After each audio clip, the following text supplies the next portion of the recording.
Recado dado. Agora o nosso bate-papo do dia é sobre inteligência emocional. Muitas vezes a gente não entende porque tem certos medos, pensamentos negativos, ou mesmo de onde vêm algumas qualidades interessantes. Pois é, o bacana é que como esse assunto vem sendo muito estudado, a gente pode sim compreender melhor as nossas reações e aprender a lidar com as dificuldades de forma mais inteligente.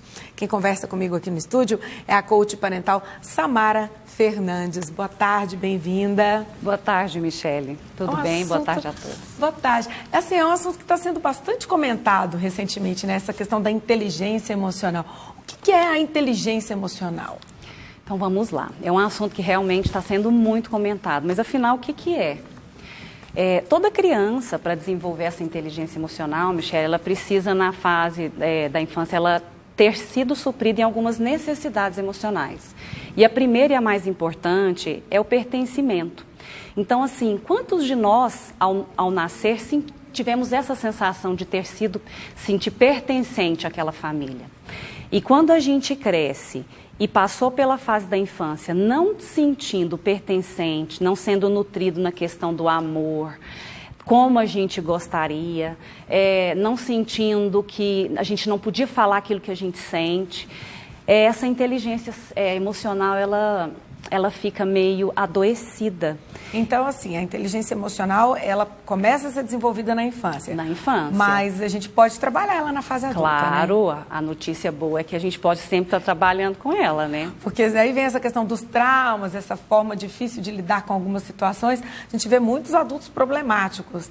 De vez em quando a gente traz aqui para falar da questão do emprego, porque realmente é um assunto que interessa a todo mundo, sempre tem vagas, a gente traz dicas e a gente já observou que um dos fatores que sim promovem sim, mais no caso a demissão, é a falta da inteligência emocional do profissional. Exatamente. O currículo é muito bonito, porém na hora do enfrentamento ali das situações difíceis, de lidar com a diferença do outro, é o grande problema. Porque às vezes a pessoa, o profissional, não sabe lidar com as frustrações, não sabe lidar com o não sabe lidar com a rotina que às vezes ele não foi habituado. Então gera muitos transtornos, gera muita dificuldade em relacionamento. Então quais as vantagens aí de se ter uma inteligência emocional? Bom, primeiro, eu que trabalho muito com família, Pais e mães me procuram falando a respeito da dificuldade em lidar com as crianças. E a gente vai perceber que é a criança ferida do pai que está precisando de cuidado. E nós temos que olhar para essas feridas emocionais, entender quais foram as necessidades dos pais que não foram supridas. Porque às vezes algo que está incomodando no pai, ele transfere para o filho. Às vezes um medo, alguma coisa que ele tem, ele acha que o filho possa estar sofrendo com aquilo, e às vezes nem é. Exatamente. Isso. E assim, o ser humano, o adulto, às vezes ele vai camuflando aquelas dores, não vai olhando para a sensação de abandono que ele tem às vezes, não vai olhando para aquela sensação de incapacidade, desvalor que ele tem. Quando tem filhos, isso tudo vem à tona. Isso tudo vem à tona, porque a gente quer o melhor para os nossos filhos. Então vamos falar aí, que dicas a gente teria para que as pessoas possam começar a trabalhar, digamos assim, a inteligência emocional? O que a gente pode fazer para melhorar isso? A primeira coisa é começar a olhar para a relação de você com seu filho. O que te incomoda? O que te incomoda? Aquela pessoa que te deixa assim chateado. O que tem por trás desses incômodos? Os filhos, às vezes, estão brincando, fazendo aquele barulho, e os pais se sentem muito incomodados. Por quê? Eles estão só brincando. E, às vezes, pode ter acontecido o quê? Quando o pai era criança, quando a mãe era criança, ele foi tão reprimido, ele não teve oportunidade de se expressar. E hoje, então, quando ele essa inteligência, ela está ligada também à satisfação pessoal. Pessoal, e claro, qualidade de vida, tem muito a ver. E vai facilitar na relação com os filhos. Você saber nomear o que você sente. Como você vai trabalhar um sentimento se você não sabe que ele existe? Então, como a gente conseguir identificar isso? Conta pra gente como é que a gente faz isso para poder exercitar e melhorar isso no dia a dia. O autoconhecimento. Samara, mas como esse autoconhecimento? Então, a primeira dica, o que te incomoda? O que te incomoda hoje? E vai procurar por que isso te incomoda. Por que aquela pessoa que você mal conhece e fez alguma coisa e você já fica incomodada? Será que ela não tem alguma coisa que você gostaria de ter?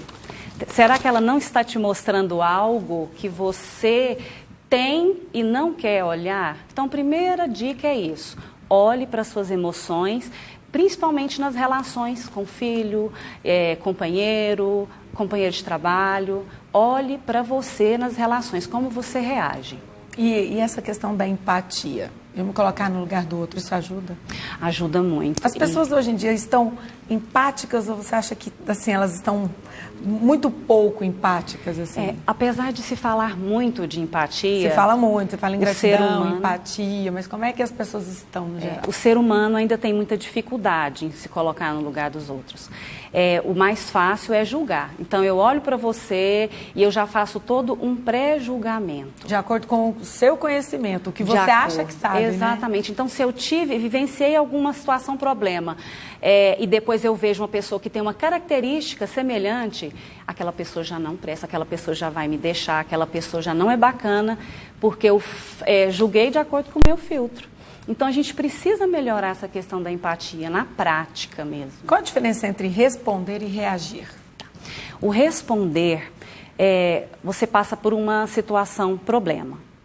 É você parar, analisar. E qual que é a diferença crucial? A respiração. Então, eu estou aqui me relacionando com você e você fez alguma coisa que eu não gostei. Se eu reagir, eu já vou fazer sem pensar. Eu posso sem pensar é mais rápido do que o racional. E mais claro, fácil. Né?